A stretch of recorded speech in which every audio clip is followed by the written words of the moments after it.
பழனி முருகனின் ஆண்டிகோலம் உணர்த்தும் தத்துவம் என்ன தெரியுமா? ஒரு நாள் நாரதர் ஒரு மாங்கனியை சிவனிடம் கொடுத்து ஞானகனி ஆகிய இந்த பழத்தின் பலனை பெற முழு பழத்தையும் ஒருவரே உண்ண வேண்டும் என்றார்.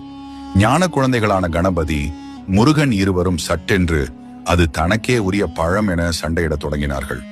இதனால் ஈசன் ஒரு போட்டியை உருவாக்கினார். உலகை முதலில் சுற்றி வருபவருக்கே இந்த பழம் என கூற ஈசன் படைத்த 7 உலகங்களையும் வலம் வர மயிலேறி புறப்பட்டார் முருகன். கணபதி எல்லா உலகங்களையும் தனக்குள் அடக்கி அருள்பாலிக்கும் அம்மையப்பனை வலம் வந்து கந்தன் வரும் முன்பே கனியை பெற்றார். அனைத்து உலகங்களையும் அம்மையப்பனில் காணும் ஆற்றல் விநாயகருக்கு இருந்தது. தவத்தின் பலனாய் பெற்ற ஞானம்தான் அந்த ஆற்றலுக்கு காரணம் என்பதை உணர்ந்தார் முருகன்.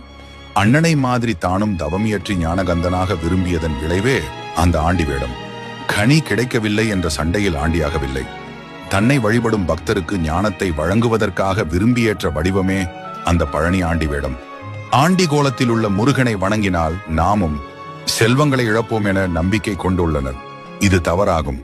மாயையான உலகில் இருக்கும் நாம் ஆணவம், கர்வம் போன்றவற்றை துறந்து போலியில் பற்றின்றி வாழ வேண்டும் என்பதையே உணர்த்துகிறது.